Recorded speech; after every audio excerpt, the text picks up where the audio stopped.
Hey guys, we're heading into the food forest. There's a problem we need to take care of before we continue with our fall planting. All right, let's check it out. Geez, it's grass. It's taking over, growing luxuriantly in our food forest. All right, so I did some research in this area of Arizona. Some of the weedy grasses include crabgrass, Dallas grass, as well as Bermuda grass that has escaped from local lawns. So maybe you guys know what it is from looking at it. Crabgrass is an annual, whereas Dallas grass and Bermuda are perennial. So their treatment's a bit different, but always what works is hand pulling. And since this is in an area with my fruit trees, and I have a pumpkin growing here, this area has to be hand pulled anyway. So let's see what we can do here. Woo! Man, it's so thick. This has to be at least like 1.5 feet deep. So we'll work on this in a little bit, but in the meantime, let me show you another area that's also overgrown with grass. But first, check out the squash blossom, or I think it's a pumpkin, but the bees are loving it.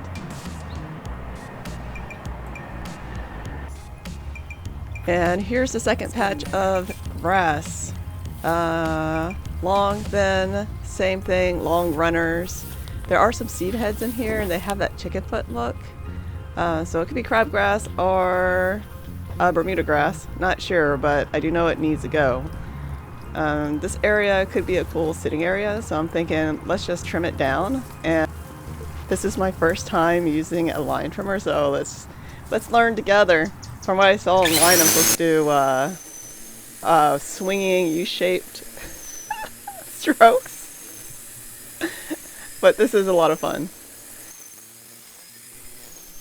All right, another way to prevent grass from taking over in unwanted spaces is to water deeply and frequently just into your plants like my trees and sugarcane, and that way it's not seeping into the adjoining soil, giving water to all that grass. Another way to prevent grass from taking over is to edge the beds, and I was thinking about this, of getting that cool metal edging that you put in a few inches to keep the grass from spreading. And it's easier to see when it's bursting out of your grow bed areas to keep it in check. Deep mulching also helps, like at least a depth of 3 to 4 inches. Definitely helps. I could tell immediately when my mulch started breaking down. That's when the grass was able to get in and take over my growing areas. Another thing to keep in mind to keep weedy grass from taking over your garden is to be mindful when spreading fertilizer, like side dressing or adding liquid fertilizer. I like to foliar feed, so this can be difficult. I really rely on mulch to keep weeds and weedy grass like crabgrass, dahlia grass, and Bermuda grass out of my grow beds. And that's part of the reason I'm cutting this now and pulling, because it's time for me to do some fertilizing, and I just don't want to fertilize the grass. Now for your hardscape areas where you're not going to be putting in plants or seeds for your garden, you can use a pre-emergent made of corn gluten. That's a natural non-toxic solution. It works by suffocating the seeds before they emerge. So this actually works for weeds as well as grass. The only thing is you need to put it down in spring. It's not going to work once you have this situation I have right here.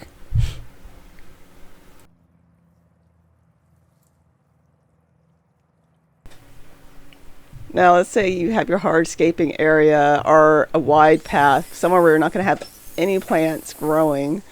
You would do this, what I'm doing here, where you're cutting it down super short, cut your grass down super short, and then you can apply a vinegar solution to kill the plants. Now, this is going to work on more than just your weeds. It's going to work on all your plants. That's why it's important that this is an area where you don't want anything to grow.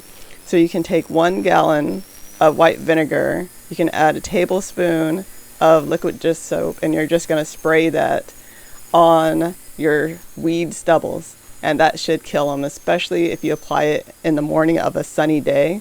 That would be especially effective. Some sites recommend adding in a tablespoon of salt for really hard to kill weeds, but I really don't like salting the earth. That's just not a good option. Once you get salt into your soil, it's really hard to get it out. It requires a lot of leaching with water, and it's harmful to everything living in that soil.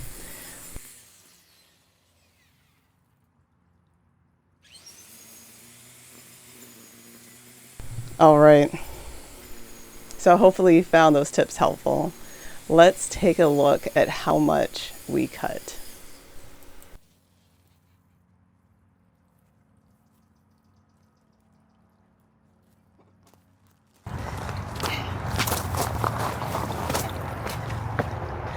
So much better. It's like I have gained so much more space. I can walk on the back. I might put a table back here, or just sit here, or just keep it wide open. We did lose the sunflower. It was a volunteer, but it's still sad. It was just putting in its flowers. I'll just plant a new one. These small multi-headed ones grow pretty fast in this weather. We're still over 100, well over 100 in October. So we're still in the planting zone for time for sunflowers. But they do store a lot of nutrients. I'm going to add this to our grow beds for our vegetables. And then come on in here and see how much grass we got pulled out. There you go. Huge. I am not going to compost. I've tried this before. It takes forever to break down. And if anything's alive, it just roots in. So we're going to either let it dry out and burn it or send it to city trash. All right, so let's look in here. Look at all this awesomeness. There we go, all the way to the back. There's the back of the pond under our sweet almond. Turns out I've had quite a few limes that have been ready, so I'm going to gather those up. Ooh, let's go back around this way. The fig. This would also be great for this fig's health, so it's not constantly moist down here. And then the moringa, and then an orange sweet. There you go, a lot easier to fill the bird feeders. All right, sweet, let's move on to the next part. Do you like the crabgrass, bud? Yeah, you do. Oh, I think we're in hummingbird territory. Where is it? Yeah. Oh.